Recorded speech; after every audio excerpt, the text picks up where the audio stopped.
Emikolo gya Phoebe gisombye abanene n'abawanvu bamuwadde ssente essanyu lyalina binyuma obyerabiddeko maaso mbikuleetedde Dr. Halima Besti wa Phoebe omugole kadaama we amubbye n'amukaliza binyuma obyeddako byonna mbikuleetedde maaso wasuze otaasibe tagwe n'omulungi ampuliriza All Channel Media Kwoli subscribe for more updates like share and comment tewerabira okunyiga notification bell obenga notified bwe nteekayo video empya. Tutandise ne Dr. Halima nga annyonnyola engeri kadaama we gye yamubbye. Gwe wenna bulijjo yeebuuza nti lwaki abawala bo bakebera bakadaama nga bafuluma ennyumba yaabwe okudda ewaka oba nga bakomyewo. Ku luno ogenda kwerabirako ekituufu ki ekiri emabega w'ekyo, naye nsaba munsonyiwemu olwa background noise mbeere nga nkulagako ate tubeere nga tweyongerayo. Abakozi b'ennaku zino bannange tamanyi kye baagala kabatubbe si ye Christmas. Mbanyumiza ki? Kadaama wange oli gwe nabanyumizaako kye yankoze eggulo kate nsule nga sitegeera. Kadaama wange okuva December yatandika ngamba anti nze sima Christmas yange etandika ng'ennaku z'omwezi meka nga 19 ne mugamba etya biki nga nze nno ndowooza asaaga ne mugamba nja kulaba naawe okuta mu Christmas ngenda kuta naye nja kulaba kati ngaddamu anzijukize ennaku z'omwezi adde nga 15 nga ngamba anti ewafu waliyo okumanyagana ng'ennaku z'omwezi 2 musasula ng'ennaku z'omwezi 18 ndowooza yabadde yakibaze omukozi nga ngamba waayi sigenda kumulemerako omukozi kamutakole ki agende ngejje mulekera omwana nyinza n'okusanga abonyaabonyeza n'omwana nga oba oluusi amusudde mu nnyumba ye n'akola ki n'atambula n'agenda nga ngamba waayi omukozi kamute nga nkwata ssente z'ekiro ng'ennaku z'omwezi 18 enkya nga agenda 19 nga mugamba ssente zo munaye zizi n'ogenda kudda oba togenda kudda nga ngamba anti ngenda kudda nga ngamba waayi agenda kudda ng'omukozi ennaku z'omwezi adde nga 19 eggulo nga ngamba kumakya ssaawa emu ndwawo okuzuuka nzuuka 11 nenzirawoku nga ngamba anti nze ngenze nga mugamba otya ng'ogenda otya buno obudde obw'okumakya lindako tumale okunywa kyayi olyoka ogende ali n'ekirala lindako ddadi agambye nti agenda kujja kukima akutwale mu paaka munange ogende. Omukozi nga yeebezaawo bulungi amaze okuna bulungi nga bukimu tukimaze nga nkubira ddadi nga mugamu naye n'omukozi amaze otuuka ddi nga ngamba naye kansooke nkubire ku mukyala eyampa omukozi ono ndabe mugambe nti omukozi we nkola ki ngenda musindika mukyala agenda sima kulya Christmas sima kumanyagana ng'omukazi aŋŋamba nga mukubira essimu ng'omukazi aŋŋamba ennaku z'omwezi nga zikyali lwaki agenda kati ne mugamba naye yaŋŋambye nti alinayo sima kumanyagana sima biki nagamba amumpe njogereko naye nga nkwata simu nga njiwa mukozi ayogere n'oli omuntu webambye yamunkonektingirako wano eno nga mugamba anti afe waliyo okumanyagana sima biki nga mugamba togenda kudda nga mugamba simanyi nga mugamba ate lwaki tomanyi bakubonyaabonya nti nedda nga mugamba lwaki tomanyi nti basenga banyiivu ndowooza omuntu wakozesa nnyo abakozi amanya tricks zaabwe ng'omukozi anziriza essimu ng'omukazi yamumpa ngamba gwenno weegendeza alayika okuba oyo omukozi alina kyabbye ne mugamba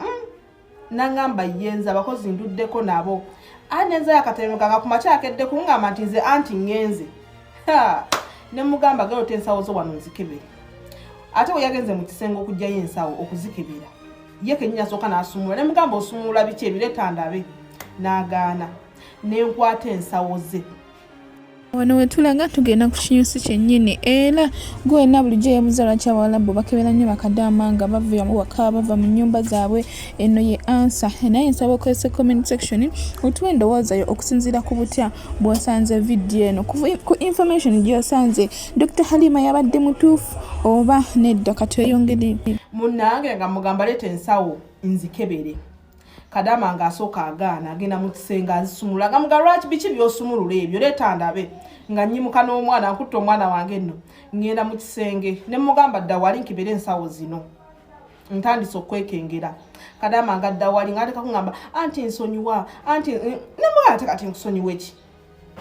okutuuka mu nsawo nga Kadaama yabbye nze buno bukamizo buno kyokka nno si musiraamu buno bukamizo nga yabyenze bukamizo nga buli muli okiwulira nga kyatanzibye nga tekiriyo buno bukaaya ne mubuuza kati obukaaya obutwala watuli musiraamu nangamba anti nsonyiwa ne mubuuza badde obitwala wambute wali nga nekiresi bino saawa zino ngatto ne mubuuza ndowooza yakutte engoye ze yajja nazo nasulako ne mukasasira asobola okupakira zino bannange Kadaama natunidde Kadaama nga simutegeera ate nno nadde sigenda mukebera naye omukazi yaŋŋambye tokkirizanga Kadaama okuyingira mu nnyumba yo nga tomukebedde oba okufuluma nga tomukebedde bwe njogera Kadaama mukitegeera ntegeeza housemaid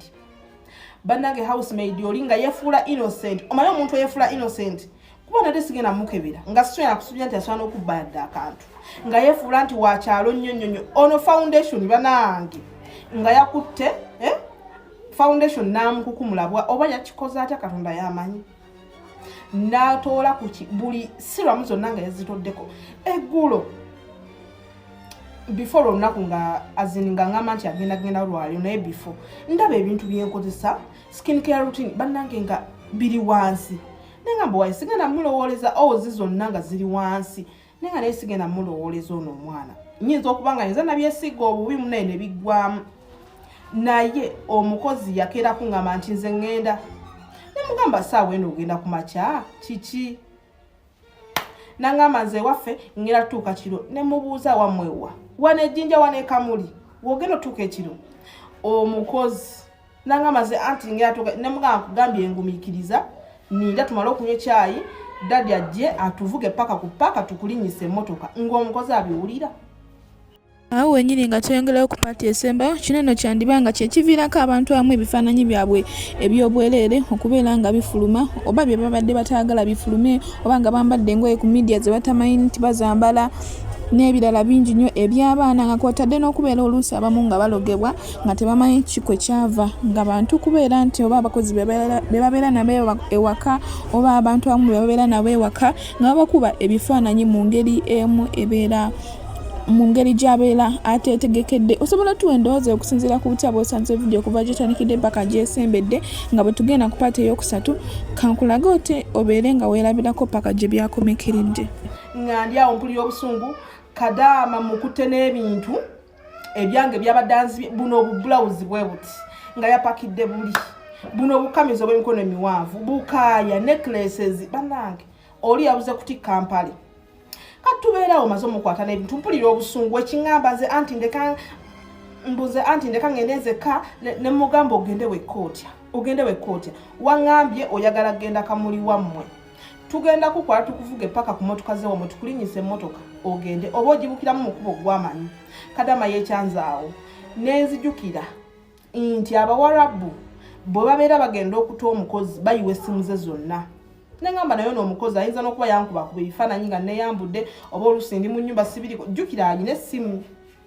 naye essimu yebadde takola ku whatsapp ng'era omanyi obusimu bwa Bakadaama nga tebukola ku whatsapp ne mugamba sooka ompe ku simu yondabe okutuuka mu ssimu nga mujjudde ebifaananyi by'omwana wange ebiyitirivu nga Kadaama yakuba omwana wange ebifaananyi ndowooza nange nga yankubakubadde ebifaananyi byange saabikebedde olabye ebifaananyi by'omwana bwenti ne mugamba tewajogera twala ssimu eno wabula kangende malo gikuyiira okakase nengamba nti mpe essimu yange leka nsangu ne mugamba tolina kyogenda kusangula kubanga asobola okuba nga yasangudde biri ng'ate alina gyakwesa ebirala munnange dadi nno n'atuuka nagamba naye ng'ate mbadde sisuubira mwana ono kubba ne mugamba bibyo gwe mbuzi owadde tabbye ng'omwana teyeegana agamba kimu anti nsonyiwa tuuto tugenze mutadde mu mmotoka naye ng'ayagala gibuukamu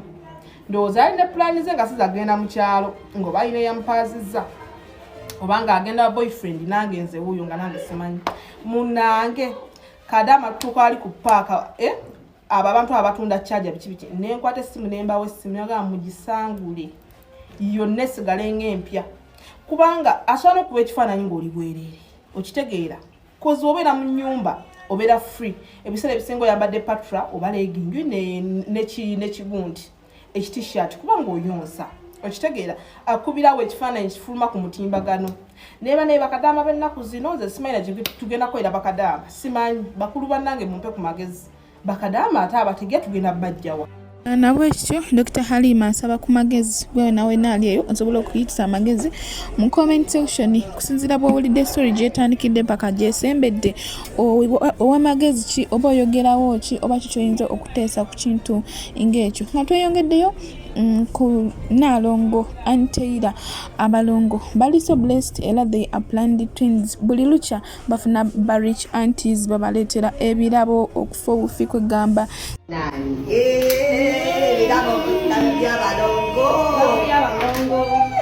our testimony remote. Wow. Yeah. Wow. This is it. Wow. So that's this is okay. This is for Bobby.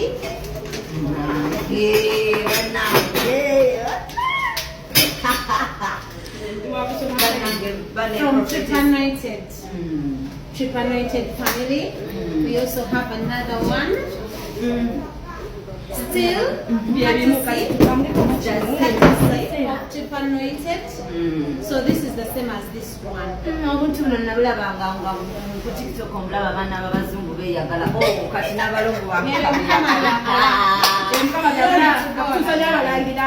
Mommy Prophetess Justin, thank you so much. May God bless you, Prophetess Bannange. Amen. Testimonies. I am so humble. These are yours too, darling. For our dear twins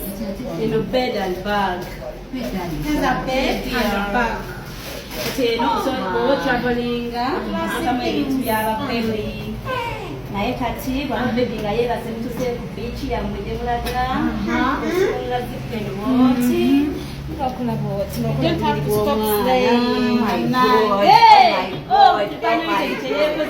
bannange bulungi ng'omwana yeebaka ng'omwana yeebaka ntawo nenete ensiri tezikola ki tezimuluma nannyonnyola ntya Ssaalongo nti abalongo My darling, this is the bed for the babies. katubulire eno oteeka musaizi n'obupangamu mugenda pindaga Swing the baby. Bannange simanyi na kumanya kubanga abalongo kye baatukoze baza n'emikisa bannange munsanyukireko bino badde sibimanyi mana abalongo baza n'ebyabwe byonna yo bannakola amaalo It's so cute. Man, I thank you so much, Prophetess Justin. Thank you so much, Mommy. I love you so much. Thank you for your prayers. We bari sala. We kama kongera amafuta bannange. Zetuno sitirabanga.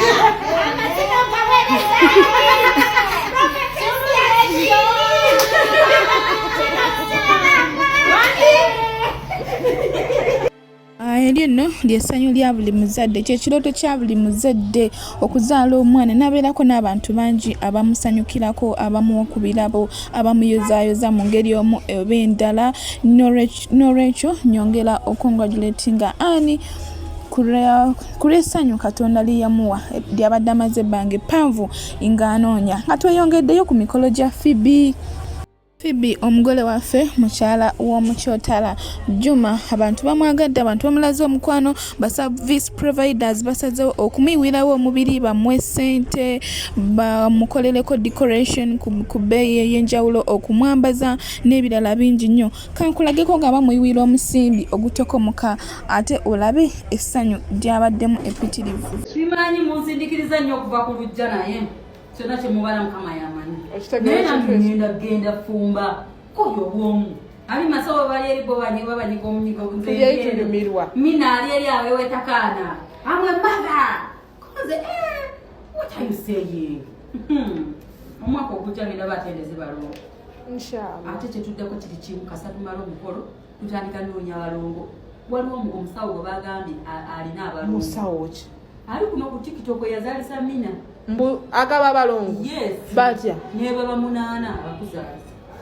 Bwekityo ebyo byonna Phoebe okufuna ebintu ng'ebyo kweyisa bulungi ku media kwogera bulungi kubanga tavuma abantu nga bamuvumye naye nga abawadde ear naye nga nyongera okusanyukirako Phoebe ku nsa lyatuuseeko abantu bamwagadde abantu bamulaze omukwano ate nga bakyajjira ddala kankulagiko ate paati eddako olabe essanyu epitirivu nenga congratulations Phoebe once again we can't wait okubalaga emikolo bukyawe gigenda okutambula na byonna nze wendi wano ku Channel Media okubeera nga mbatuusaako buli kimu. Okiwulidde ekintu ekyo omukolo gutuwuuba okiwulidde ekyo akamekaapu okiwulidde wangi